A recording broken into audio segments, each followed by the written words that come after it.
The Dawgs start off slow, come back, beat those Gamecocks 24-14.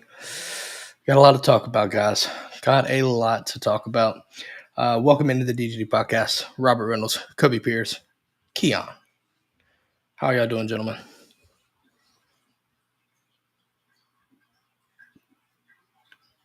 Keon's doing great for being muted like Helen Keller.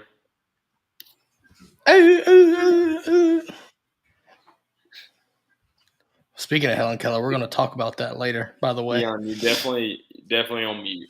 You're either on mute or your headset just cashed out on me. Nope, yeah, hear you. We'll let Keon air his grievances in silence. Anyways.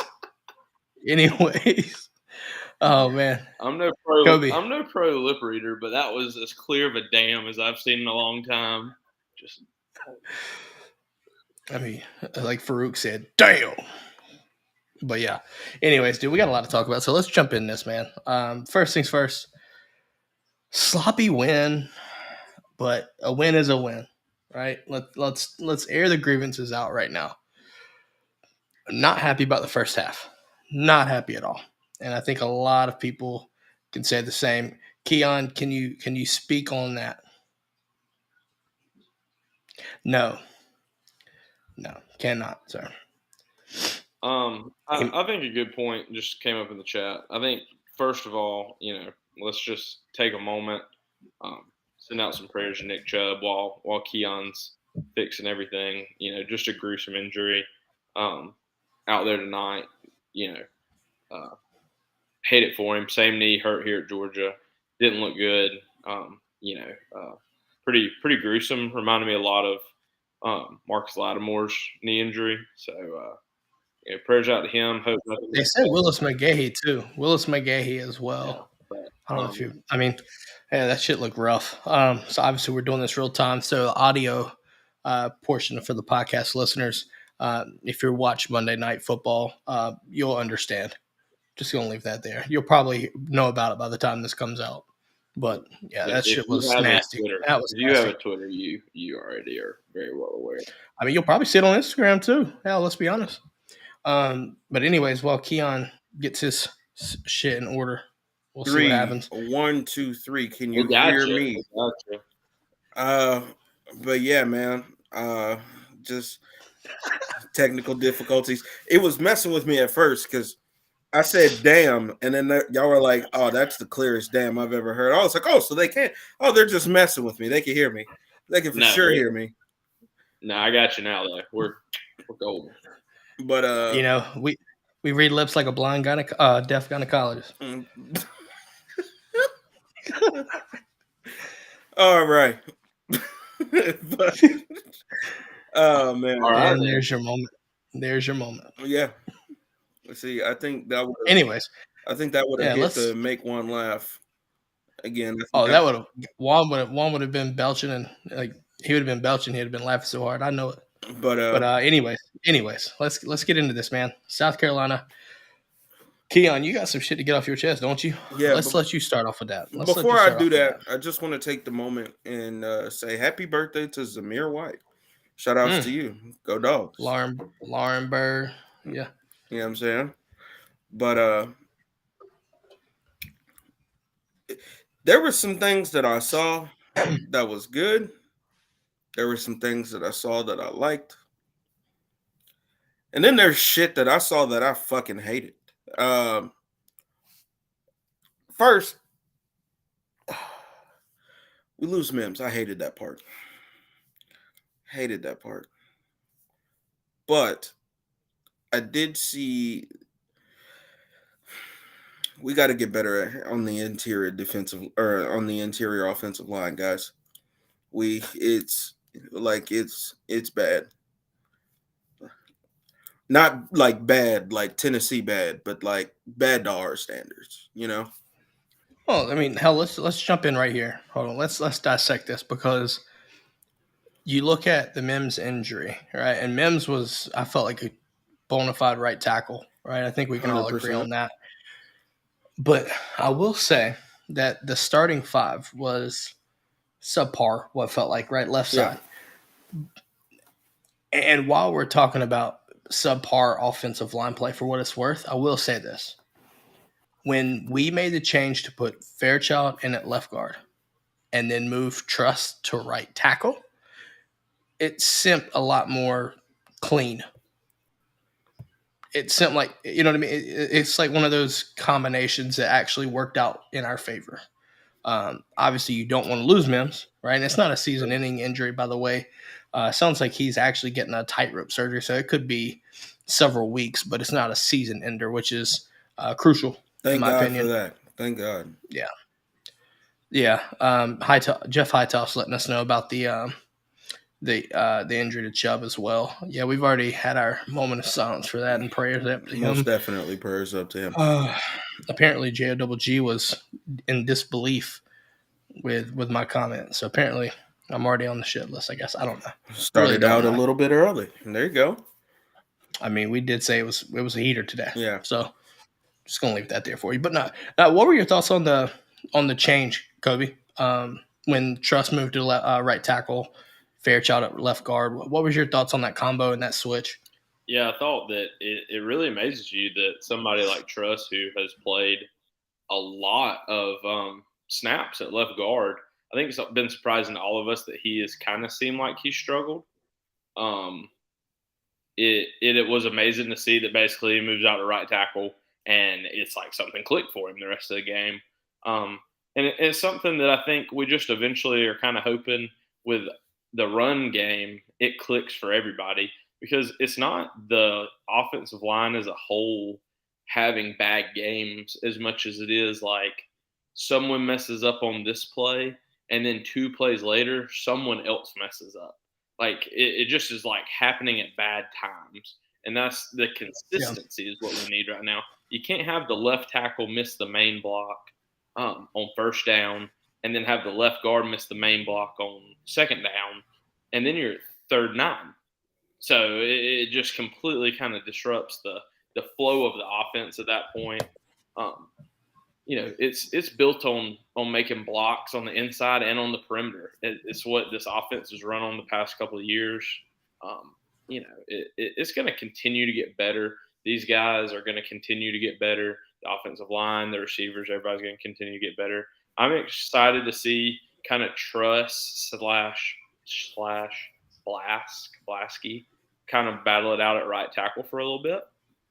I think, Ernest Green could possibly make a switch to right tackle possibly if Blast comes back. I know he's been playing a lot of left tackle, for a long while. So it's one of those things. If he comes back, plays really good at left tackle, could take a little bit of that pressure off Ernest Green, move him to right, let him and Truss kind of switch series on a tackle that isn't necessarily protecting Carson Beck's blind side every game. Just will kind of be back and forth. Be interesting to see because you basically have a week to play with it before you go to Auburn. Yeah, so I think my thing is this, though, to continue on to the offensive line. I look at it and everybody's in the first half for sure. A lot of UGA Twitter was hot as fuck about this, and it's checkdowns for Beck, right? A lot of checkdowns, right? We didn't stretch the field vertically like we want to, and it's been a common trend, especially in the first half of the game, right? First half of games, we haven't been airing it out and stretching the field vertically, especially with the lack of running backs that we've had, which we're going to get to that in a second. But I will say this.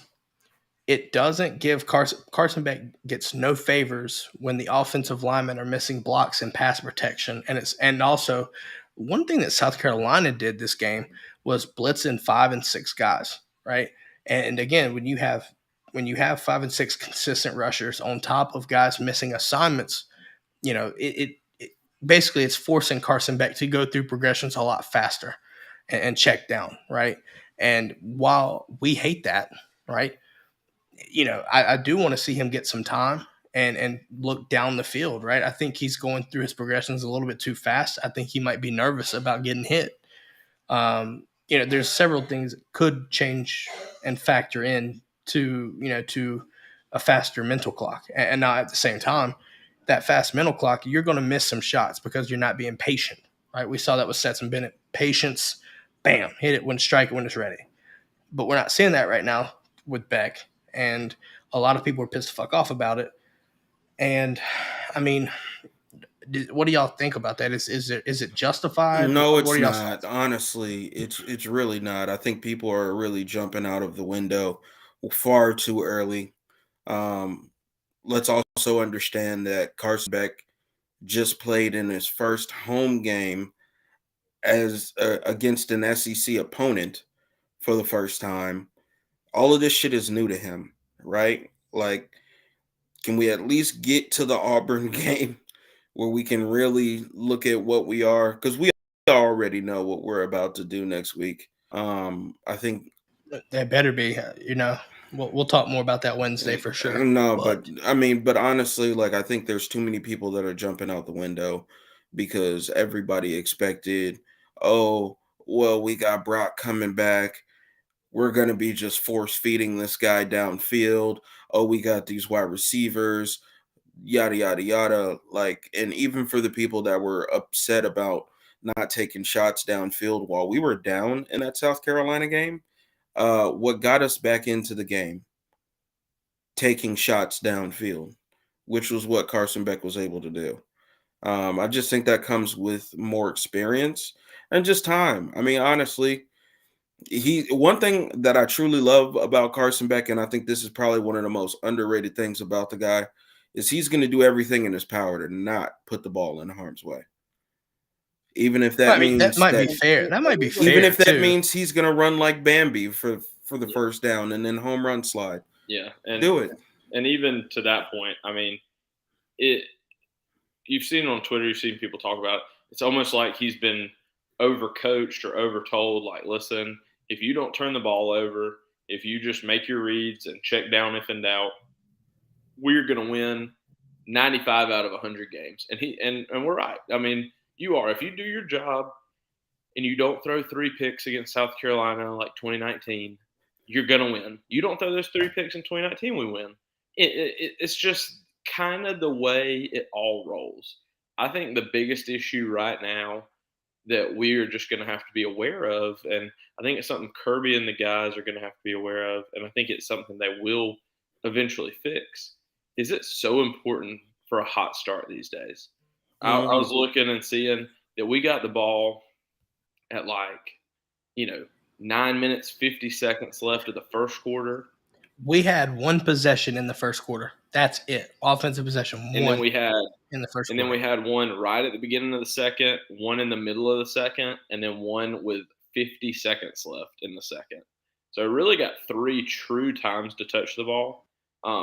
You know, and it comes down to what Kirby said. It red zone execution. The reason we're down 14-3 is red zone execution. On that screen, you have a chance to tackle the man on the screen 3 separate times. You hold them to a field goal. They never should get down the field on the other touchdown. But I mean, at the worst case scenario, it could have been 6-6, 6-3 going into the half. Yeah. There really should have been no reason for it to be 14. Obviously, touchdowns are going to happen. No defense is truly perfect, but you know, I think a hot start, you may have to, you know, I guess compared to years past, and we'll talk about it more as this show goes on and in the next show.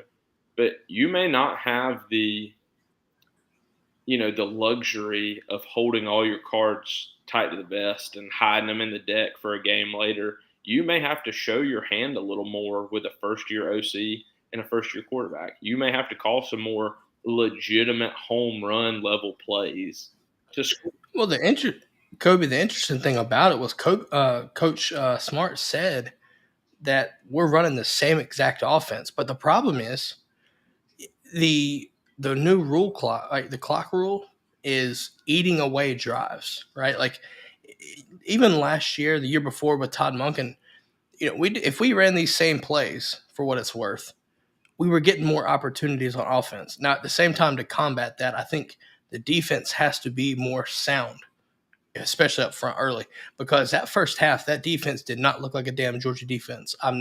There's no sugarcoating it. It just didn't. I saw so many missed tackles. We saw it on the screen out there for the first touchdown, right? Juice Wells goes out and just run.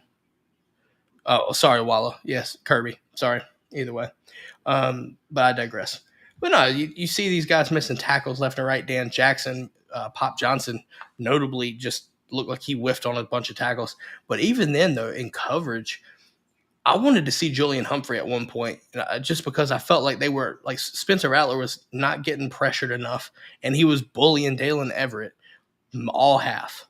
It felt like, you know, and it was just one of these things where it's like, you know, the coaching staff trust him enough, even if he's getting yards given up on him.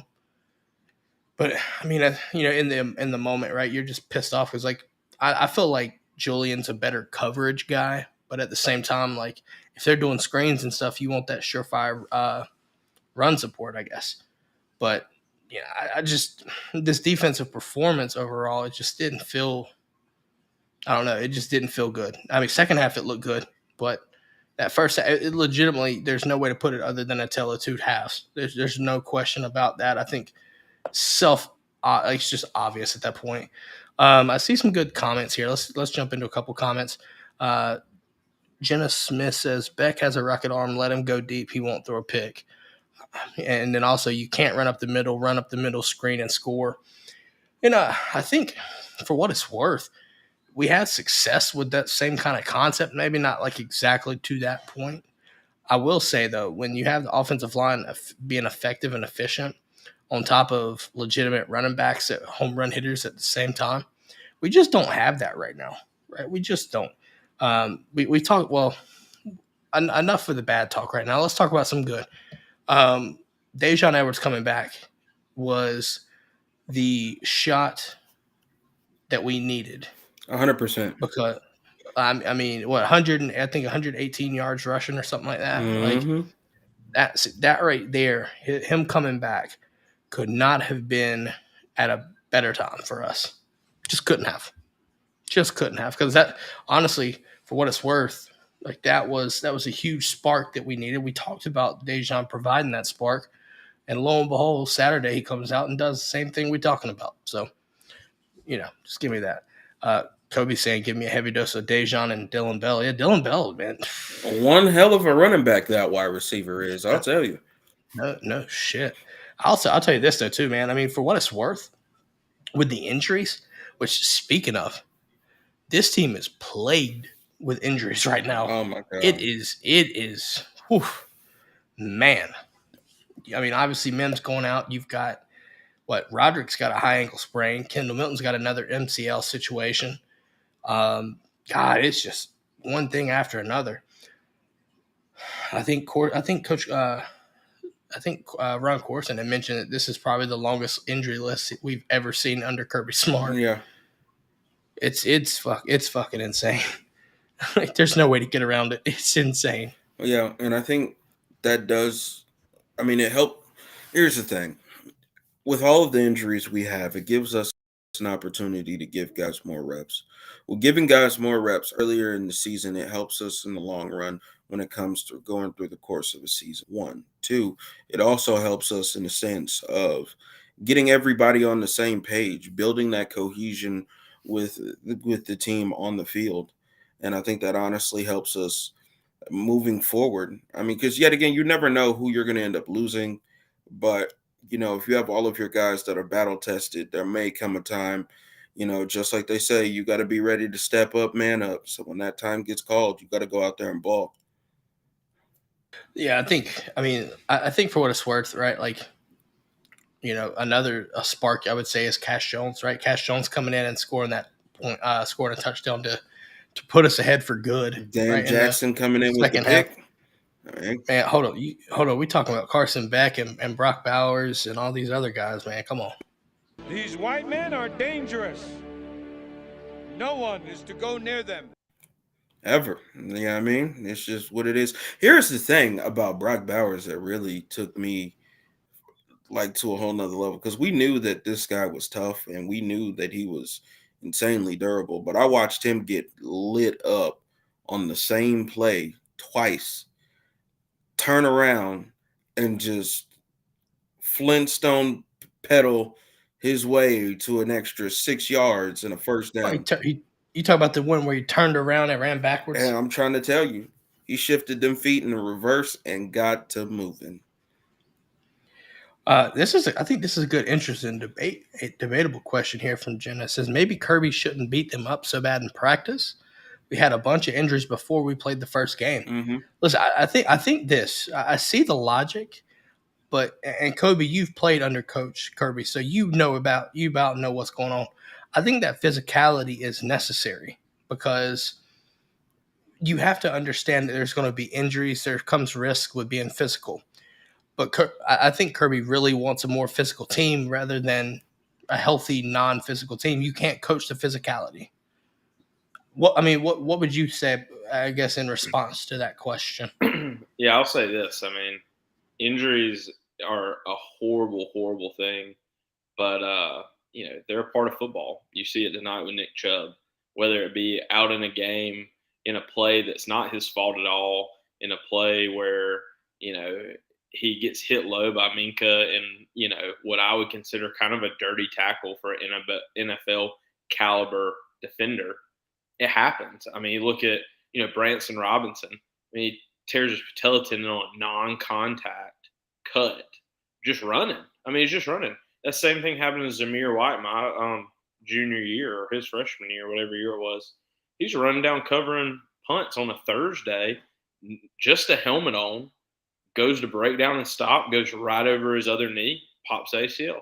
I mean, it's just part of it, whether it be a broken hand, a broken finger, a broken foot, a sprained MCL, a collarbone injury. They just kind of work themselves out. They happen. When you look at Mims with the ankle injury, I think about that, and I think about the knee braces that he's wearing as an offensive lineman. A Don Joy knee brace that's connected at the top of the thigh and the back of the calf and strapped around his knee. We're probably talking about that if he's not wearing that, his knee probably explodes on that play. I haven't seen it exactly, but a telltale sign of offensive linemen having a bad high ankle sprain like that is that they probably should have lost some ligaments in the knee, because his ankle is braced or taped at the ankle itself, and then his knee is braced at the knee. So the only place you can really injure is that area between the ankle and the knee, which is high ankle sprain. So, and then like Marvin Jones is sick. He's in all intents and purposes almost a healthy scratch because he's sick. Ladd, Lord knows what's going on with Ladd, but I mean, people have said that he's gutting through things that lingered kind of last year with his back. So it's just an Yeah, unfortunate. you can't tell me that Ladd's not a tough son of a bitch. I mean, we saw what he did last year, just playing through a bunch of shit. You know what I mean? So, for what it's worth, though, like especially with back injuries, man, like they're so sensitive, and this day to day thing is genuinely a day to day thing. I mean, every day is going to be different, right? Like some days you might feel good, but some days it just might be super tight and it hurts. I mean, it's so I don't know, just touchy, right? Like it's just there's no way to tell. It's like the weather, right? You can guess what's going to happen, but you can't be 100% accurate unless you just get it right. But that's just my thoughts. I mean, at some point, I do think we'll see um, Ladd back in, and I think that'll be an added boost as well. I think that'll definitely be a good boost to the receiving core. Add some, add a dangerous weapon for Carson to throw downfield, and honestly, I think that opens up guys like Lovett and Rara. Which, by the way, Rara is looking better and better each week, and I think that is a good talking point. I think he could be that true X that we need. Obviously, got Marcus Rosemary-Jackson as well, but the more touches and the more catches that he gets, it's looking better and better for him. He's understanding the playbook. I think he's just being able to play slowly, able to just play and not have to think things through. And that's a good sign. Keon, what do you think about that, man? Well, it's funny you mentioned Rah because I remember watching the LSU and Mississippi State game, and I was just watching LSU just gash these guys. And then Will Rogers got on offense, and I'm like, damn, this offense looks funny as hell. Didn't Buddy have a wide receiver? Oh wait. Well, shit. Good luck, Will Rogers. And then proceeded to get their ass smacked. That man Malik. Yeah, they got their shit pushed in pretty bad. Man, that man Malik Neighbors gave me 94 fantasy points. I ain't never seen no shit like that. But It's college football, but either way, that shit was crazy. but no, yeah. I mean, I just think we always look at a lot of people are going to look at the deficiencies and they're going to harp and dwell on them. And Yeah. while I understand that logic at some point, I do think there is some positive to make out of it too. Listen, I think a lot of it is just coming through in the clutch, getting healthy. I think that matters too. I think. I see what you did there. Got a good question for you, Keon. How'd that kicker do for you though in fantasy? Answer that. Fucking horrible. Fucking horrible. Oh, Jesus. Kobe, we talk about this. What your special teams is special teams time. Does Kirby open up the kicker job for this week in practice? I think short answer is no, not yet. But I think the flags are there. I think it is a short leash, and if I'm Peyton Woodring, I'm praying that I get 3 field goal attempts against UAB, and I just drain them all, because the worry is building for sure. I mean, that's 2 missed field goals. Two missed field goals against South Carolina. He missed one in. I think he's missed one every game. Am I wrong? He missed one. He's missed 3. He missed 2 South Carolina, and he missed 1 the week before. Okay. He missed any week 1. But I really hope, for what it's worth, Woodring, I really hope you get it together, like in all seriousness, because somebody else picked up Zeitler. So I'm here riding with you, buddy. You mean Zirkle? Yeah. What did I say, Zeitler? Yeah. My bad.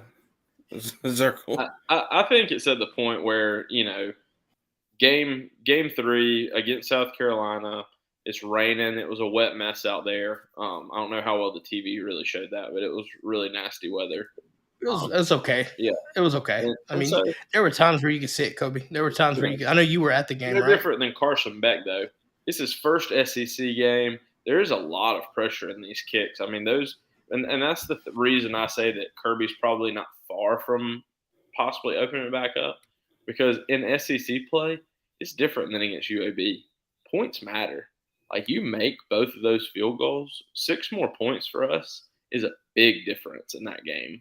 Oh yeah, 100%. So, especially right now with the offense kind of having its red zone woes, you can't also have your kicker having his kicking woes at the same time. That just doesn't bode well, as we all saw. And I agree with Yeah. the comment here. We cannot go into Auburn without a good kicker. 100%. 100%. They'll pull that voodoo rook shit, Yeah. and all hell can break loose in a fucking hurry if you ain't careful. Guys, let's do this. Let's jump into our first sponsor for the night. Then we'll do our report cards. What do y'all say, guys? It's Monday. I'm just gonna let you know right now, man. What a better way to start your day. Hell, even night if you're a night owl, right? There was some Apotheos coffee. Just gonna leave it there for you guys. Check it out. Listen, best coffee in the business. Got K cups, got whole bean coffee.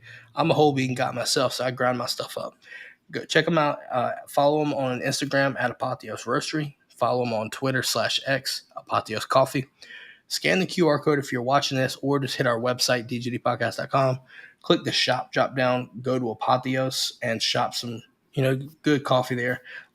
My suggestion, Classic City Dark Roast, best coffee they got, in my opinion. And every single bag of coffee or K-Cups that you purchase, 20% of those bags, each one you get, goes to the Classic City Collective. Kiana, why are you laughing? You're over here laughing. I was just thinking about some other stuff. Do tell. So here's the thing, right? There's a lot of people that are looking at Georgia right now, and they're saying, oh, well, we can be beat. And, oh, well, it's not. Y'all got to look out for teams like Florida. Oh, we're going to get to. Please stick around for the your team is trash, and you got to deal with that segment. Let's get back to it. I'm sorry. Oh. Well, we'll save it for there. Guys, let's run through our report cards, man. We're going to do our report cards, the UGA report cards. And we'll go in a specific order here. So we'll go Kobe first, then Keon, and then I will wrap things up each position. First things first, Kobe, how are you feeling about the quarterback play against South Carolina? He's looking to something. He's doing something. Yeah, I was looking up like official statistics so I don't misquote it. I think right now Carson Beck is getting a solid B+ from this game. I think he did nothing to hurt you. He can only run the plays that are called. Like, yes, we would all like for him to look downfield a little bit more. There were definitely some guys open. But at the end of the day, I mean, still only misses 8 passes all game. Still throws for almost 270 yards. Obviously, going to have to step it up. Going to have to throw some touchdowns. SEC ball, you can't just ground and pound anymore. But I think he gets a B+ for the game. Ask Alabama about ground and pound. I digress. Keon, what about you, sir? I would say really the same thing. Just like you said, he did nothing to hurt us. And yet again, when it came to us getting back into the game, you watched the running game and him take a couple of shots downfield to kind of help set us up for, points to be scored. But yeah, for me, I got him at a B+, man.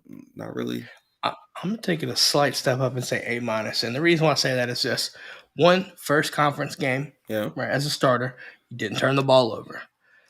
Obviously, we talked about looking downfield and things like that. But at the same time, your offensive line has to be there to protect you. When you're getting 5 and 6 guys, it's so crucial for each of those offensive linemen to slide protect, mic identification, catch up on these, notice these guys blitzing, right? And there were times where that just didn't happen. There was rush passes, things like that, and it forces a young quarterback to go through their progressions, and the mental clock gets sped up. Not necessarily all his fault, right? But at the same time, he also showed, hey, I can still run, folks. He got that swagger when he ran that first down. You remember that in the red zone? Got up I was like, oh, he's in it. He's in it right now. Uh-oh. I'm going A- on that. So you got 2 B pluses and an A-. And I think, again, I definitely think there's a little bit to improve on, right? I think that's the case. But at the same time, you didn't do anything to hurt Georgia's chances. So I'm not going to be pissed off about that at all. I'm not going to ding you for that either, right? Being smart with the ball, I can't ding you for that. But Kobe, let's jump into the running backs. What's your grade for running backs? I'm giving him an A+. Kind of a wet, sloppy game. No fumbles. Scored 3 touchdowns. Dejon Edwards carries the ball 20 times for you for almost 120 yards. Cash Jones had a nice game. There are plenty of very good runs. End of the day, they kind of carried your team to a victory in their first SEC game. So I'm giving them A+. 3 touchdowns. You deserved it. Okay. What you say? What you got, Keon? I mean, I got it as well. A+. Yet again, you got guys coming back with Edwards going out there and balling. You have yet again Dylan Bell, which, I mean, hell of an athlete in general. I mean, he can catch passes out the backfield line or be right there next to Carson in the shotgun formation. Got to give the guys props. I got to tell you, man. I feel like every week I'm coming in here and I'm giving Cash Jones a lot of praise. And I'm not going to lie to you, bro. He really deserves it. This guy is a fucking baller. I like to see how things are going to go for him like throughout the rest of this season. But this dude is a baller. Like, y'all need to pay attention to him. That's cash money, baby. Taking over from the 99s to the 2000s. I ain't even gonna get started. Don't get me started. I'm going clean sweep, man. A+. You were the offense. You were the offense. Basically, right? I mean, Dejon coming back solidified the A rating. Finally get a 100-yard rusher, right? It was nice. He felt like, for what it's worth, even when the offensive line didn't necessarily get the right or the optimal, I guess you should say, the optimal push, he just finds a way to get skinny and get in between and get in, find holes and get skinny, and that generates yardage. We didn't have anybody like that. Roderick Robinson is just too big to get skinny like that, right? Cash Jones is one thing, but just Dejon does it different. So having him back solidified that. I think, you got Cash Jones running for a touchdown, right? You got to hit that cash money records dance, right? It just needs to be done. It's A+. I mean, and Jenna says that we need Milton healthy. Yeah, it'd be ideal. I mean, you've got Roderick with a high ankle sprain, MCL for Milton right now. Like, we're banged up room, so getting Dejon back when all this is going on is crucial. It really is. It really is. Kobe, let's do receivers, man. What's your grade? Yeah, this is kind of tough.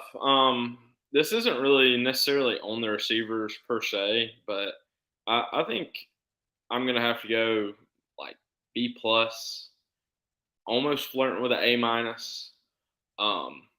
It's just one of those things that they caught a lot of good balls. Marshall Rosemary, Jack Saint did a good job.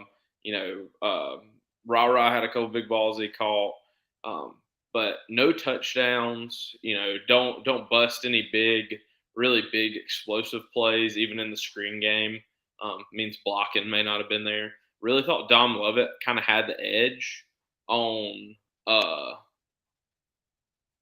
one screenplay, kind of him and one defender to the pylon, a foot race, and he loses that foot race, gets tackled out at like the 5.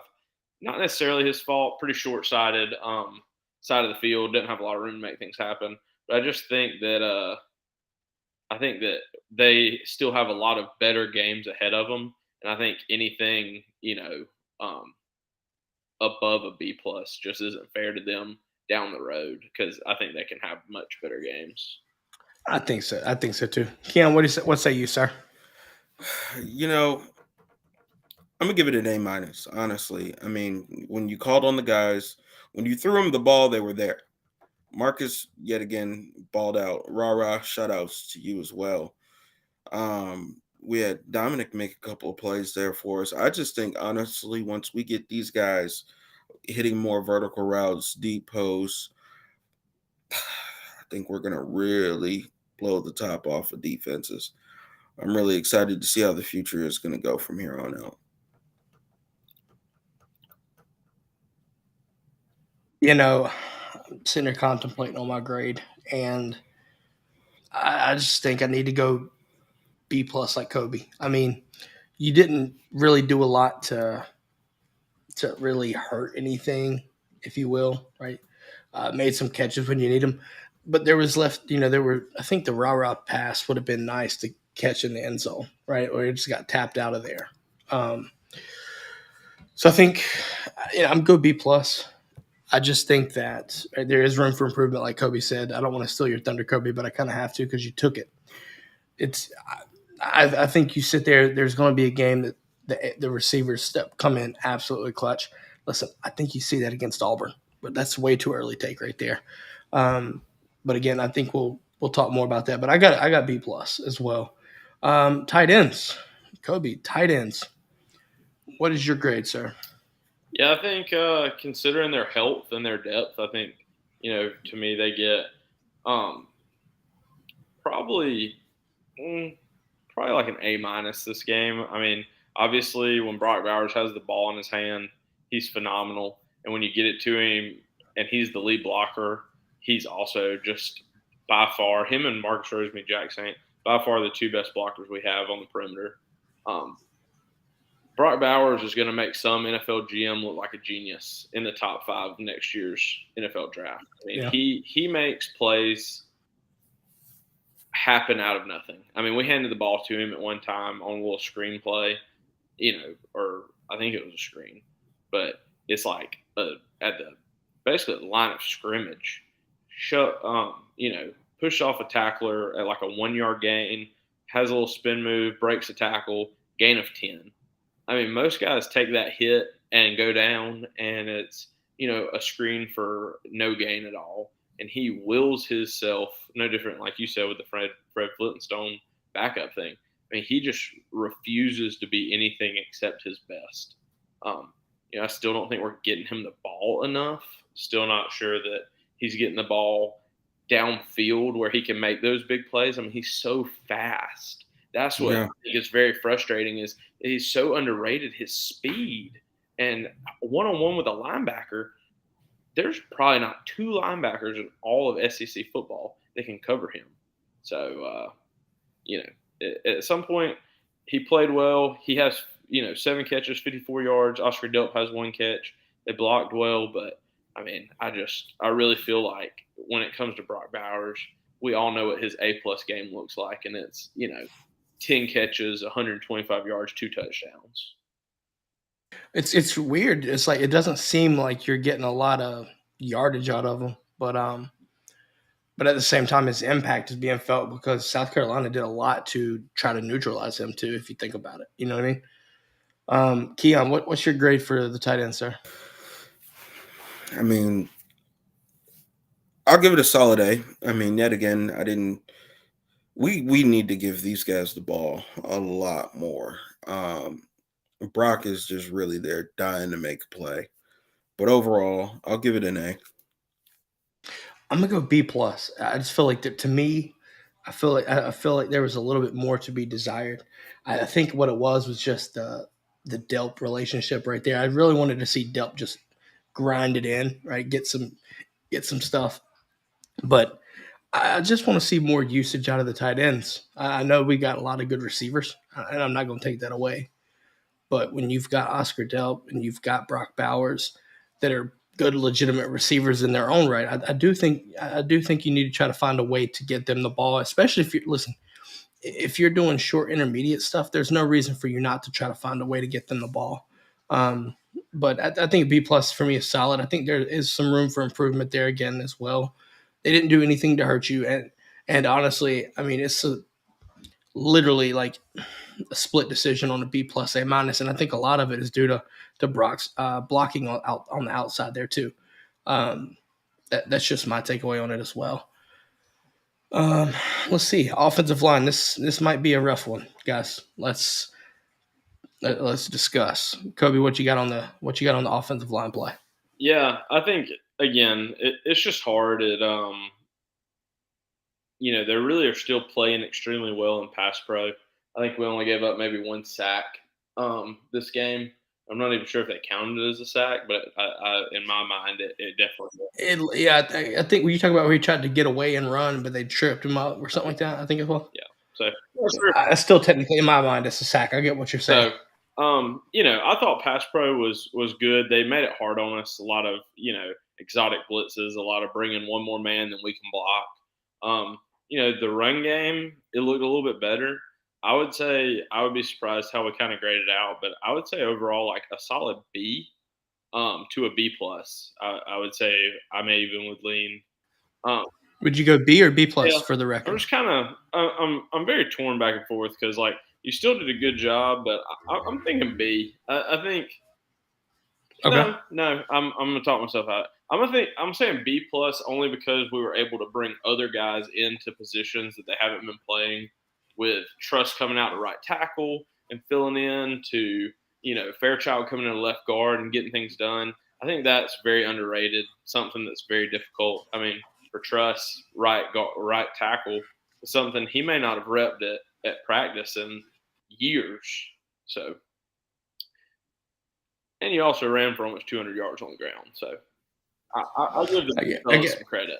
B plus for Coach Kobe over here is throwing out some knowledge that makes me start to contemplate my grade. But Keon, what you got, man? They barely passed. They got a C for me. Not gonna lie to you. I mean, with losing Mims, that hurt us in a sense. We were able to get some guys in there in rotation to kind of help set up the movement going forward. But overall, that interior offensive line, man, we really got to get better. I mean, and I don't want people to hear this and to think, oh, well, we're doing horrible. No, we have a different standard for our offensive line because we're supposed to be able to run the ball through anything and anyone. If Woodring want to get out here and get some receptions and, I'm saying, our offensive line is supposed to be able to open the gate for them. But overall, I got him at a C. I do like the depth that we have on our offensive line, and that's another thing for me. That's shit that we needed, to be honest. Good Lord. Like that's one of the biggest things that kind of makes me want to say C plus. But I'm just gonna stay right here at C because I need to see us take a leap here because we got some games, some real conference games coming up. And our offensive line needs to be firing on all cylinders. And if not, we're going to be in a tough spot. I'm going to be a middleman here, guys. I'm going B minus. And I think a lot of it is due to the first half, right? The lack of execution in the pass protection, forcing. Listen, I understand 5-man, 6-man rush, right? That's somewhat hard to manage, right? I mean, obviously you're at a one-on-one / disadvantage, right, when 6 guys come. But the thing about it is, pause, when you look at the situation, being able to identify blitzers, pick up those guys, right? Some of that wasn't it just wasn't happening. Now, whether that's inexperience at the left tackle position, it could be the situation. That stuff still got to get squared away, right? I think in time it will come with Ernest Green getting reps and experience. I think that'll happen. It'll start happening. But again, though, it's just something that's, it's concerning, right? We want to see Carson Beck stand back there, have the time, right? But it's just not happening right now. But at the same time, the reason I give it a B minus is right because if it wasn't for the adjustments that we made when Mims went down and into the second half, being able to move and push the piles and get the running game going, I'm with Keon if that doesn't happen. I think the B minus for me is seeing that adjustment and making the right adjustment and the positive that comes from moving Trust to right tackle, and putting in Fairchild, right? I think you could either, with Fairchild, hell, you could easily put in Jared Wilson and be fine, right? So again, that's a testament to the depth on the offensive line that we have right now. But the adjustment to making that change when Mims went down, I think kind of propelled our offensive line. So it saved it and brought it up to me to a B minus. Again, I think there's a lot of room for improvement, and especially in pass pro. Listen, I just want to see against UAB the offensive line or whatever they do during practice, however, whatever combination they do. I mean, for what it's worth, with Mims out, I do think the Ernest, Fairchild, Cedric, Tate, Truss combo, I think will be fine. I really do. Um, so I want to see some combination. I want to see some run with that and see how it goes. So I got a B minus there. Um, we've gone 51 minutes and I haven't even brought this up, guys. If you like what you're listening to, drop a like. It's free. All you do is just click that button. Ring the bell. Ring the bell if you're on YouTube. Just give us a follow or subscribe or whatever. It's all free. It helps the show more than you know. Thank you for doing that for me. Now, we transition to the defense. Defensive line. Kobe, I got to hear this. What's your grade, sir?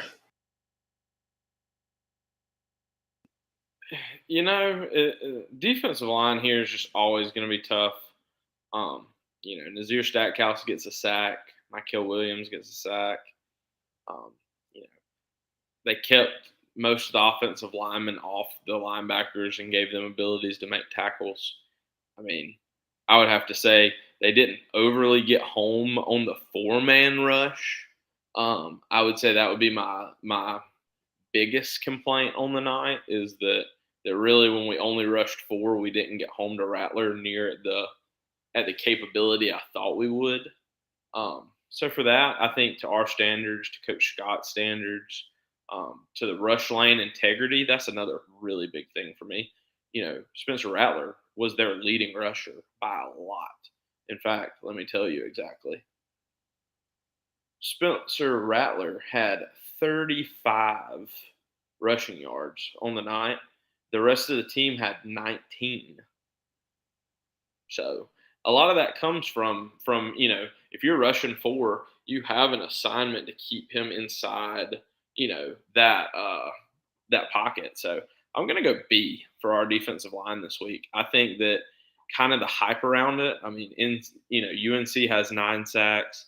They've really struggled, giving up a lot of negative explosive plays. We have some dudes, and then Rattler just kind of having a lot of time in the pocket for some of those deep balls. I mean, the man on a couple of his completions, we're talking 23, 41, 35 yards down the field.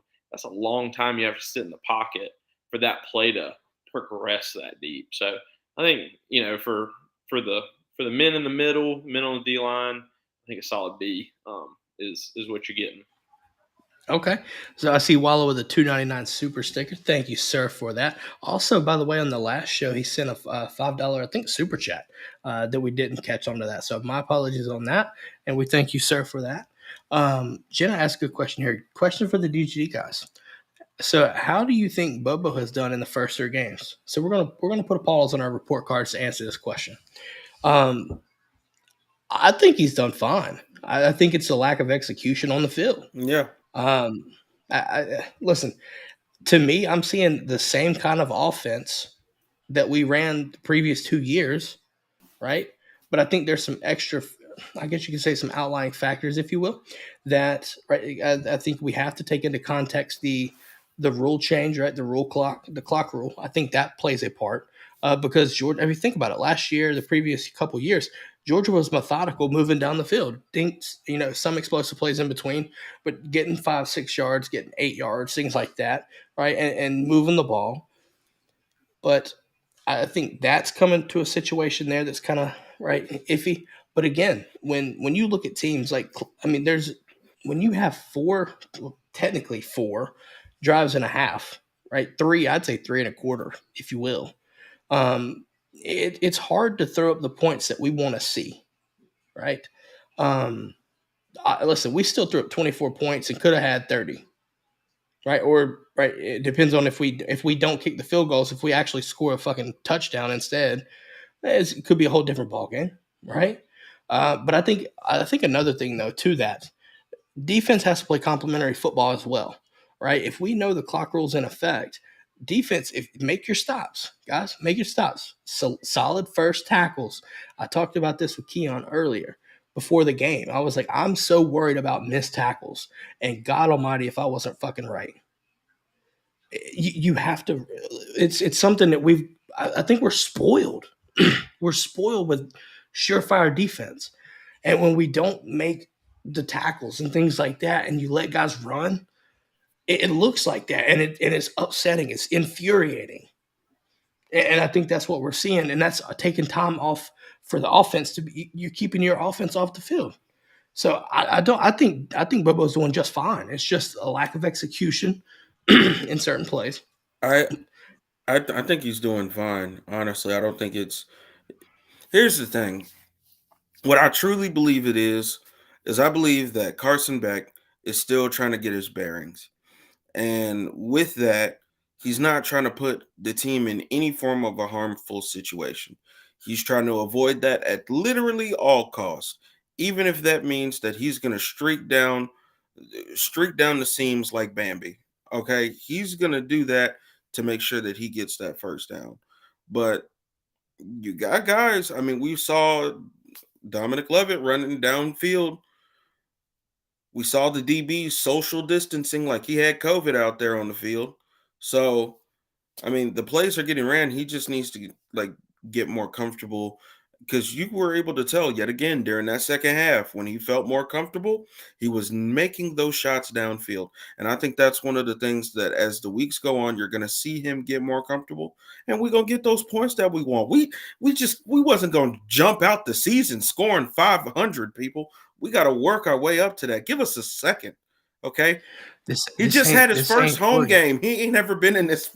He never experienced this before. And I think that's the biggest thing we all need to keep in mind. Just take a deep breath. I think the thing is, like you're saying, eventually the one thing I would like to see that we haven't seen yet, and I agree, we're running the same offense. We got a new quarterback, got a new OC. Everybody's feeling each other out. The only thing I would like to see is kind of those predetermined, pre-designed shot plays that we were very famous for under Monken. Like a play that this ball is going to Ladd McConkey no matter what look we get. Like when you turn around after play action pass and you turn around, you set your feet, there goes Ladd down the seam, and you put some air under it and you let him run under it. You know, I think that's a play that we've run with Rah-Rah some. We've underthrown Rah-Rah a time or two on it. You know, that's a play to me that I think is coming, maybe not this week, maybe Auburn, I think is going to come off that screenplay where we're bringing Dominic Lovett in motion to Brock Bowers and Marcus Rosemy-Jacksaint, and they're cross-blocking onto that screen. It is coming. You heard it here first. When that cross-block happens, Brock Bowers is going to act like he is blocking this DB. Everyone's crashing because all you've shown has been screen off that play.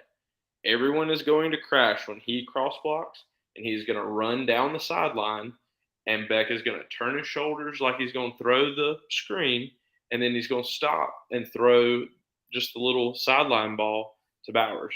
It's coming. It's literally what sets up off that version of the screen.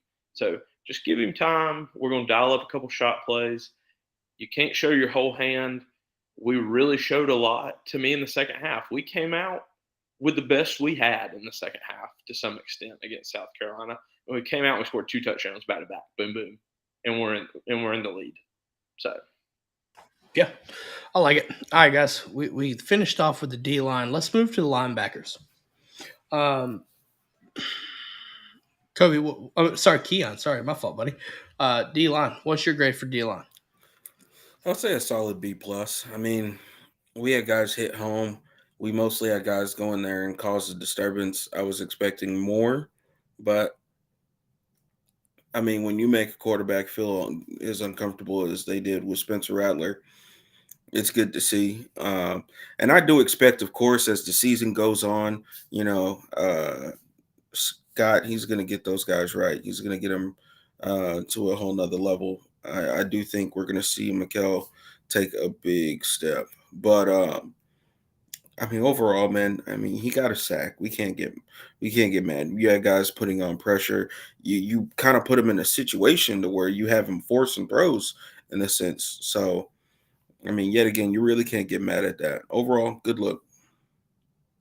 Yeah, I got a B as well. I was kind of leaning toward a B minus. I just felt like we should have gotten more pressure, and I think some of that was kind of heightened expectations considering what we saw against North Carolina from them. From them. Also, though, I think I want to see our interior become more of a problem. I'm not saying it's not a problem because it is, but I want to see it become more of a problem on a consistent basis. Well, like you're saying, I think a couple of the young guys came in and played. I mean, you might as well give Jordan Hall a half an interception because on Dan Jackson's interception, that's a sack. If he doesn't throw that ball when he does, that's a sack. So no, 100%, 100%. Yeah. If you're really looking, defensive line is just so hard to read. I know Coach Scott. I know that D-line. I know he's not happy with the fact that Spencer Rattler ran for so much on the D-line. So, I agree. Between the heightened expectations of maybe having 5+ sacks and then the fact that Rattler ran for over 50, I think otherwise, you gave linebackers and skill position guys chances to make tackles. Yeah. Jenna says, Bobo's too predictable. Run up the middle, screen pass, and punt. We were in the red zone 6 times and only got 3. My thought is this, though. That first half, right, it for what it's worth, with the emotion invested into it, right, the initial watch, I see the logic. I understand the feeling. It literally felt like an old pre-Monken offense. But at the same time, I say this. I do like the fact that we do more screens, but at the same time, I want to mix in some intermediate shots. I think I really want to see Dovers, man, deep over routes. I want to see crossing routes across the middle. But that all stems from giving Carson Beck time. With South Carolina being a man team, one single high safety, things like that. They're playing bump man coverage, and that's on your receivers to win your one-on-ones, right? Beat your man. That's what you're supposed to do. Which, in my theory, with that style of press man, you have to be able to beat your receiver deep, take shots. That's the defense that you're supposed to take shots on. We didn't do that enough. But at the same time, we did enough on the run game. Listen, their defensive line, South Carolina has a lot of injuries, right? And it shows. When you give up, I think, Kobe, you said like 200 rushing yards on the game? Just a little under, but yeah, basically. Okay, so I mean, like, you're right at 200 yards of rushing. And that's, listen, rainy game. We've seen this before, especially when you're down 14-3 at half. Get ahead and then just take the ball out of the hand sometimes and run. But we were still passing the ball. I like the play calling. I do think that there's a chance that you do see more shots. I think that has to be, though. You have to take more shots. You have to. You just have to. Yeah. you just have to be able to take them. Linebackers, guys. Kobe, what's your linebacker grade? I would say probably right around that same B to B minus area. I would have to, that's just tough. I mean, you win the game, you play. The hard thing is the tale of two halves. You really kind of came out looking really sloppy in the first half. Pop, like you're saying, missed some tackles. But you kind of came out in the second half. Jenna's talking about we need more leaders on the D. I mean, we have them.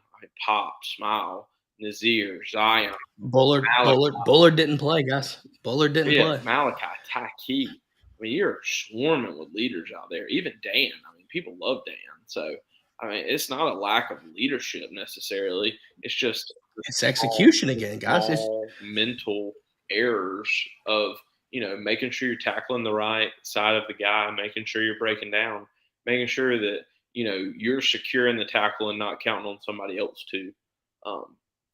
It's a difference. It's the little things, and that's the truth right now for this football team. Yeah. And I think that's probably the most aggravating part for a fan base right now. Is that we see that as fans. We're spoiled, like we've said. We're spoiled as fans. We see that we were probably 3 or 4 plays on defense away from pitching a shutout. I mean, you're a couple of deep bombs and a couple missed tackles to maybe you only give up 3 points against South Carolina instead of 14. And it's hard because it's something that we kind of expect. It's something we kind of want.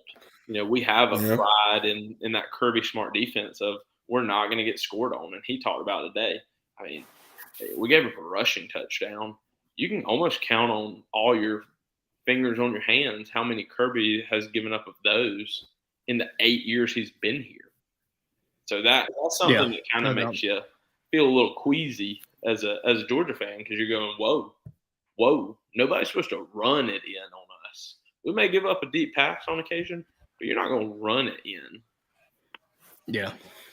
I think I'm going to do a quick answer to this one. Jenna says she truly hates the screens behind the line of scrimmage. They never work. Listen, they do work. The problem is perimeter blocking. Yeah. Your problem is perimeter blocking and a lack of execution of holding sustaining blocks. The previous 2 years with Todd Monken, we had a lot of guys sustaining outside blocks. And if you remember, like guys, a lot of us remember this probably. Listen, even the tight ends, right? Like this is why to some degree we're missing Darnell because Darnell in space was a sure blocker even in space, right? I'm not saying that Brock and Delp can't do that. But I think at the same time, though, when you look at like Roseme sustaining blocks, I think another thing, though, we throw the screen to Roseme when he's one of your better out perimeter blockers. Like I would love to see like a Lovett catch that screen, right? Like whether it be a tunnel screen, I want to see a pure tunnel screen, like a jailbreak screen. Honestly, you know what I mean? Honestly, because you do that right there. Listen, I understand the screen game gets old if you see a lot of it. But all it takes is the sustaining of blocks, and those guys hit home runs, hit their head on the goalpost. I mean, it's just, yeah. And Jenna says we're used to near perfection. Yeah, you get spoiled when you have a 6'7", 270 tight end, and Marcus Roseme out there blocking his ass off. But it's also I hate to say it's that Natty hangover compared to the first Natty, is you go out and you dismantle TCU. Every call you make works. Every play you call works. Every drive you shoot. That was a great day. I mean, but it's one of those things that if you go back to last year, if you go back to the year before, that's not every game. It hadn't been every game for either team that won the Natty. Yeah. Well, those screens open up deep shots if you think about it too. Well, especially if you block, is an extension of the run game. Right now, you're running back. You're throwing these screens to get those 4 yards to get ahead of the sticks. On the other side of that, I think that's where it comes down to our linebackers, where when we see those screen passes come out, you got to crash on that shit immediately. I'm not even opposed to the screen more so than I'm opposed to the bubble, the little bubble route from the running back out of the backfield. Like I don't like that play. I do think, hear me out though. I do think that if we could run a play action off of that and hit something on the backside, like a deep over route or like a skinny post or something, especially depending on the coverage. Really put a defense in the chance to kind of be on their heels. Think about it, Kobe. You mentioned certain plays where guys will crash hard, right, because of tendencies. Yeah, that's another play, dude. If every time we've thrown a little backwards little bubble route, think about it. How fast has that defense crashed? Yeah. Especially on the side that the ball's getting ran to, whether it's the boundary or the field, whichever way we throw that ball, it's getting tackled for 3 or 4 losses. People are honing in on that and they're crashing. With that being said, there's no reason for me to believe that there's something getting dialed up off of that. Which would also make me believe in a lot of situations so far. I know we're only 3 games in, but you're seeing safeties crash up on us. And we have a wide receiver running straight fucking past him. I'm just excited to see how long is that going to continue to happen until Carson Beck looks up and sees Buddy and goes, you know what?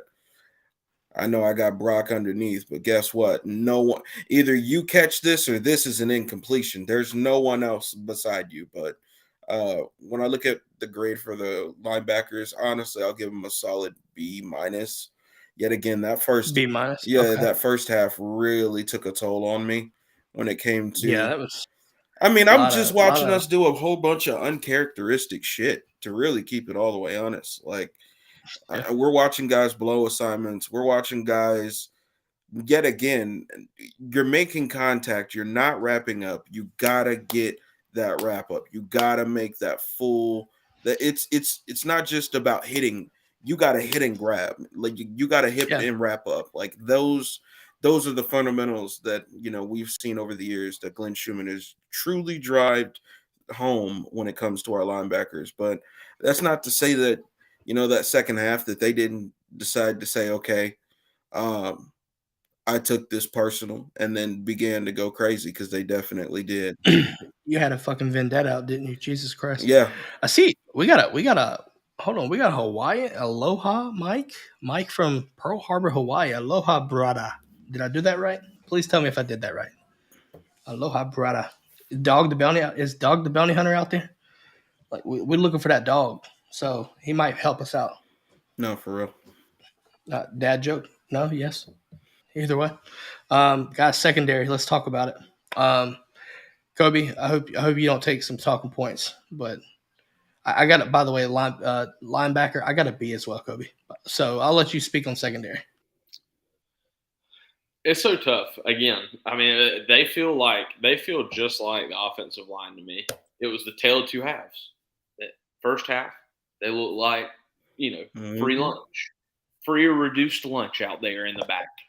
And, in the second half, they kind of tighten it up. You get more pressure on Rattler. You disrupt some things. You end up with 2 interceptions. It's just tough. You gave up some big plays. You gave up some big explosive plays in very much a bend, don't break defense. You semi-tackled poorly on screen plays. I would say what Kirby Smart's telling them boys is they're lucky it was only 14. I'm sure that he's going through the good, the bad, and the ugly, and he's going, here's Malachi Starks. If he doesn't tip this ball, it's a touchdown. Here's Tyke Smith. If he doesn't, knock this ball out of this guy's hand, it's a first down, and we probably don't score. I mean, I'm giving them a B- because they get 2 takeaways and they don't allow any points in the second half. But I know Kirby is irate with them boys. I just can feel it in my bones. He's so mad. And Kobe got that spider sense right now. He got the Spidey sense, huh? I just know. And then, soft. Yeah, I just know that he expects that defense to be, just his baby, and he doesn't want to see anybody put up 14. He's tired of hearing that, this team had the largest deficit of any home game since 2015. Just all these things. I think that he's really going to get them right. I think that he's going to be tired of people telling him that Everett needs to come out. I think that it's just going to be all the things that really need to come. But I'm gonna give him, what did I say, a C+. I think so. Yeah. Is that what you got? You got C+. I think C+ is a fair assessment. I think without the picks, it may be a little uglier. Yeah, I'm giving him a B, honestly, a solid B. Yet again, we got guys in that backfield that are making plays. We got guys like Malachi Starks, yet again, Dan Jackson. These white men are dangerous. Just trying to be out there giving his best Kirby Smart impression, with the interceptions. But overall, I do agree with you that Kirby probably looks at everything on that defense and says, you know what, you guys are supposed to be, especially the secondary. He looks at the secondary and definitely says, you guys are supposed to be the backbone of the team, point blank, period. So that first half was a bit rough. But, it's only double the points from what they gave up last year. Good thing it's only 7 points that they gave up last year. So now it's only 14 now. But still, I do think he's going to get those guys right. I think Everett is going to have a better game coming up here. We're going to really see him step into his own. And who knows, that might open up the battle again for CB2. Who knows? But overall, I'm I giving mean- him a B, man. I'm gonna go B minus. I think the Kobe, you're right. The 2 picks, saved this grade. It salvaged the grade. That first half was atrocious. Dan Jackson missing tackles, right? Missing tackles on the perimeter. I don't like. I understand it's not easy to tackle like that. Kirby brings up a point. He's like, "Shit's easy, right? You tackle the guy with the ball, all this stuff." But at the same time, like Juice Wells is a dude. Xavier Legette's a dude. I'm not going to discredit those receivers. I'm not going to do that. I felt like at times there was a lack of physicality in tackling these receivers and / tight ends, right? Trey Knox, there were situations where those guys would get the ball and then they would fall forward for 4 or 5 yards extra, right? After contact. And so I really need to see pursuit to the ball. I really want to see better pursuit to the ball, gang tackling. And we saw this too. I mean, even dating back to G-Day this season, the defense got their shit pushed in, right? Remember our offensive line and our offensive guys would come and push the pile. South Carolina was doing that shit. Like that's a slap in the face. You need to be able to do that. So ultimately that, right, like I said, the 2 picks. And to that point, though, man, I was infuriated at first with Everett. Like, I felt like they were getting bullied. Spencer was picking on him. He was picking on him, and it got to a point where Starks had to move safety positions just to have help. I don't know if you noticed that, but Starks flipped safety spots to give him coverage help. Like that's how bad it got. We have to get that situated. We do. So I've got a B minus. Jenna says, totally shocked the Gators beat Tennessee. I think my neighbors heard me. You just wait. Just you wait. You haven't been here for your team is trash, have you? We're going to get to that in just a second. Guys, well, let's do this real quick and get this in because your team is trash is about to be hot and heavy. Special teams. Kobe, what would be your grade? I got to look up Thorson's punch real quick. Okay, Thorson, Woodring, you get saved by my dog Brett Thorson here. I'm giving him a C+ because the leg from down under has 3 punts, all 3 down inside the 20-yard line. The chef's kiss on special teams. Woodring, dog, got to talk. The ball goes from one special teamer to another. Through the yellow U. You know what I'm saying, dog? Yeah. So, work on it. I get it was wet. First SEC game. It's tough. Don't get me wrong. Hey, so question: Were the snaps good though? Oh yeah, snaps are fine. Can't blame the snapper. Look at that. Can't blame the snapper. You're that. looking for too many excuses if you're blaming the snapper.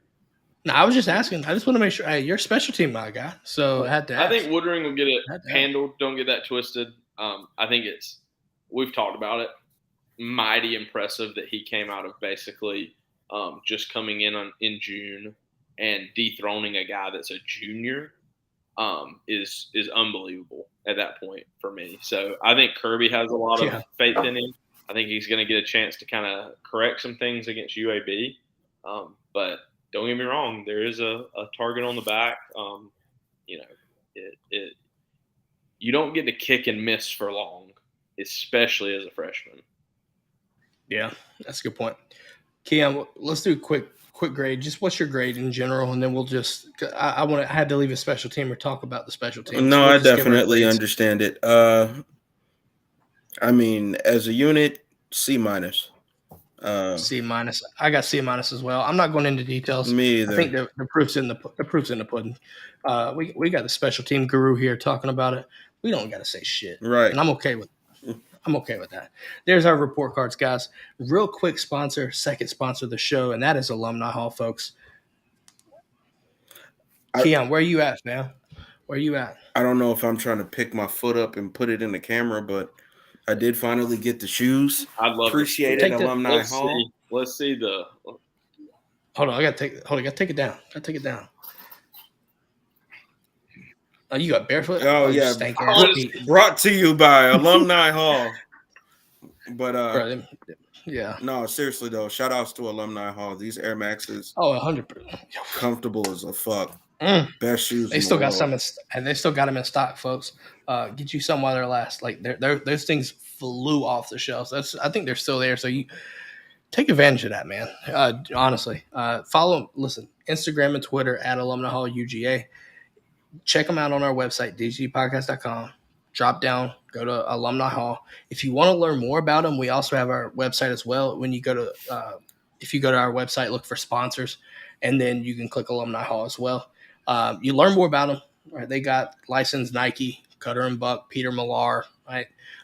Anything that you need for your game day experience, tailgate experience, all of it, right? They got it. Accessories, apparel, nice hoodie, by the way. Yeah, they got it, man. So, and also, if you're in the Athens area, mention the show, right? Mention the show in store and get 10% off your order. All right, just mention the DGD podcast, folks. Go in store and mention it. I'm not sure about. Only in store. I'm by not the sure way. if they have helmets. Maybe I don't know if they do. replicas, but I'm gonna give you. Hold on. I'm gonna give you a plug. I'm gonna give you a free plug here. My guy Georgia Autographs, right? Got Georgia Autographs. Check us on Twitter. I'll shoot him I'll send a Jenna. Oh no, sorry, Walla. Look for us on Twitter. I'll tag them. Got signed helmets and signed memorabilia. He has good stuff. He actually has, and shout outs to Georgia Autographs, because he actually has like a shower curtain of George Pickens throwing the Georgia Tech wide receiver corner into the brick wall. So shout outs to yet again Georgia Autographs. Yeah, we're gonna do that, man. Yeah, I'll tag him on Twitter. We'll see what happens there. 100%. Guys, Keon, you starting us off tonight, man. You are starting us off It was with your team is trash, and you have to deal with that. Keon. we're gonna need another ISO just like the last one, man. We're gonna have to do that? Yeah, Okay. I'm not gonna lie. Go for it. Tennessee fans. Y'all was talking all that bullshit about Joe Heisman. Y'all called him Bazooka Joe. For those who don't know, Bazooka Joe is actually a name of a gum. Them Florida Gators chewed that man up and spit him out. That boy is dog shit. Okay, it's bad, horrible. Joe Heisman, Bazooka Joe. Oh, he could throw out of the stadium, but he still can't throw his wide receivers open. The only thing he made me want to do is throw up. But even then, that got more yards than what it looked like some of their wide receivers did. And then on top of that, Florida was beating the dog shit out of this man. I keep emphasizing on dog because, they're the Vol, which is some kind of beagle or some shit. Either way, your team is trash. And I need you to deal with that. Oh, that was well done, my man. That was well done. I appreciate it. That was well done. I'm gonna go solo now because I got a bone to pick. Oh man, Alabama, you won, but did you win? I know people with more points on their license than you scored against South Florida that won one game last season. You threw more picks. You changed quarterbacks more than hookers change underwear sometimes. I want you to understand that. These are facts that you got to deal with. Sure, you won that game. Buckner looked horrible. Simpson didn't look that great. Guys, your defense, Caleb Downs is 6 feet under right now trying to dig his way back up. He got fucking buried by a South Florida running back. Guys, there's a lot of work to do there. There's a lot of work to do. And I don't want to hear about the weather delay. Don't give me that bullshit. Don't give it to me. Guys, you play Ole Miss this coming up week. Keep that in mind. If Milroe starts, you might have your best shot. But your offensive coordinator is trash. And therefore your team and your offense is trash. And sadly, you have to fucking deal with that. I heard a lot of talk about we're going 11-1. I'm here to tell you that might not be what happens. So just understand your team is trash, and you have to deal with that. Yeah, I don't care if you won. I don't think you won on the scoreboard, but we ain't taking that. Nah, hell nah. Nah. Mm-mm. Now that team is hot dookie. It's hot dookie juice. Been sitting out in the Asian dumpster behind the restaurant for like a week. Stanky stank. Kobe, do you have anything to say, sir? I probably have a little bit more mild takes on your team is trash than two of you. I feel like you both hammered it pretty hard on the two teams. I would think Iowa State and Matt Campbell. You lose 10-7 to an Ohio team, not Ohio State, just Ohio, the Bobcats. A couple years ago, you were the hottest up-and-coming coach in all of college football. You had numerous bigger Power 5 offers, kind of stuck to your guns, kind of stayed home. Lost Brock Purdy, lost some big-time players at Iowa State. And now, things are not looking good for you. Looking like the hot seat's coming. Looks like a little change of the guard. And then if I have to go a second team, I'm going them pokes down at Oklahoma State. Mike Gundy and the boys. See if I can find the exact score. I would hate to underqualify, South Alabama. But I'm pretty sure it was along the lines of 33-0 against South Alabama Jaguars. Mike Gundy, you're kind of in like a Dollar Tree Dabo boat. You don't believe in the portal. You don't believe in NIL. You don't believe in going and picking up guys that you need to help your team be better. You would just rather sit around and complain that it's unfair to pay these players and it's unfair to, do all these things. And then you go out and you lose by 33 at home to South Alabama. So, Oklahoma State fans, your team is trash, your coach is trash, and you're going to have to deal with that. Well done, sir. Well done. Even if that was a little bit mild. Listen, sometimes mild is the recipe, right? Let's and Juan, please forgive me. Stanford. Oh shit! Sacramento. Shots fired. Shots fired. Beat Stanford 30-23. Hold on. I'm not gonna let you do that without throwing out this team right here. Hey, Vanderbilt. I forgot about Vandy. We all do. Vanderbilt. Hold on, folks. Vanderbilt. If you, bring me your two fans. Bring that ass here. I gotta do it for you. Bro. How you it's so disrespectful. How you gonna disrespect the SEC like that and let fucking UNLV beat you? How?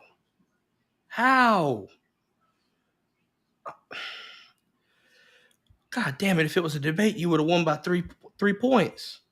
But you fucking lost by 3 points. God damn. Your team is trash. You got to deal with that, man. I had high hopes for you. I thought you were going to be ahead of fucking Florida. And here we are 3 weeks in. You hurt I'm hurt, dog. Don't ask me if I'm all right. You fucking trash. And I got one more. Yeah, I got one more. You go first. You go first. Arizona State. You are what we thought Colorado may be. And that is just absolutely hot garbage and wasting very good talent. You beat Southern Utah, which we all know on this show is a trash state, by 3 points at home. You come back the next week and you lose to Oklahoma State. Yes, that's right. The same Oklahoma State we just talked about losing 33-0 to South Alabama. You lose to them 27-15. And then you have Fresno State rolling to town, maybe a pretty good competitive game. Nope, 29-0. You get skunked at home. You turn the ball over numerous times. Arizona State, good luck getting to over 2 wins. You may not even see one. So your team's trash. You're going to have to deal with that. Got a point. Keon. I don't care what you do, Keon. Shots fired. This is your team is trash. Any shot is fireable. I'm just gonna leave that there. To the audience, come here real quick. Let's have a real conversation. Michigan State. You're fucking horrible, okay? It's not even the fact that you're trash. It's not even the fact that y'all pulled out 50 shades of bullshit for this whole Mel Tucker situation, but that's a whole nother thing. The fact that y'all got cooked at home like this. Michigan State, lend me your ear. All three of you. Your team is fucking trash, and you have to deal with that. Let's flush this garbage down the trash. All right. I'm down with that. I'm down with Jesus. that. Guys, Turn on we're the done. We're done disposal. hurting. We done hurting people's feelings. Fucking morons. Jesus. I'm not sure we hurt anybody. Hey, Texas A&M. Hey, Texas A&M taking notes right now, by the way. Listen to this, just for the 3 people in Arizona that care. They still have to play USC this week, California, who almost beat Auburn, Colorado, Washington State, Utah, trash, UCLA, Oregon, and then Arizona, the last game of the year. I mean, you're looking at maybe you're praying you beat Arizona at that point. Guys, hold on. I got one. Arkansas. Hey, Arkansas, how you doing? Oh, God. How you going to let the Mormons riding bicycles beat you?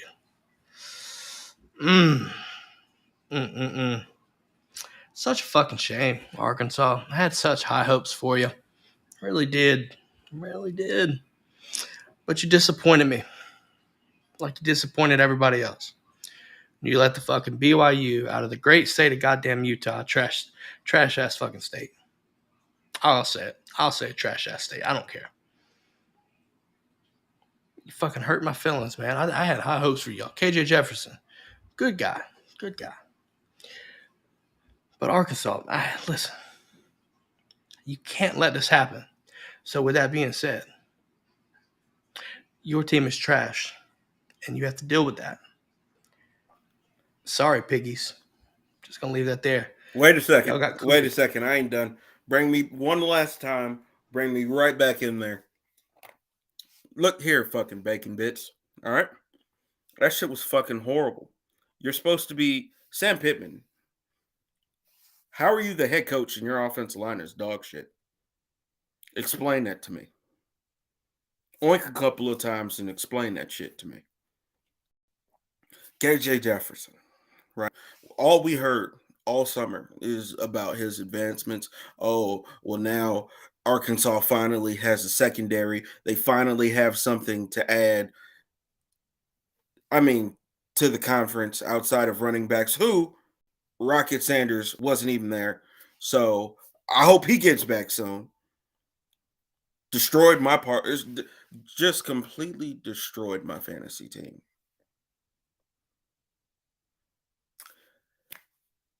Arkansas, bacon bits. They turned you into pigs in a blanket, and your team is trash. Bring it back. And your team is trash. And you have to deal with that. Give us a couple of oinks and you can cry in the morning. RIP to those teams. You just got fucking cooked. Just gonna leave that there. And guess what? The best part is you fucking deserve it. You fucking suck. Just gonna leave that there. Listen, if you ain't a Georgia fan, it's Georgia versus the world, baby. We're gonna let you know when your team is trash. We don't care. All right. So if you're an opposing fan base and you get hurt, hey, do us a favor and like by the way, like this show if you share it to your friends so Only- y'all can all cope together. We're gonna go to hold on. Jenna said we're gonna go to church and we're gonna pray for these motherfuckers. No, As that's simple a as fact. That's a fact. that. That's a fact. Bless them. We're gonna call them. And I'm trying to tell you. They ain't ready for it. Well, outside of Michigan State, they shouldn't be calling anybody.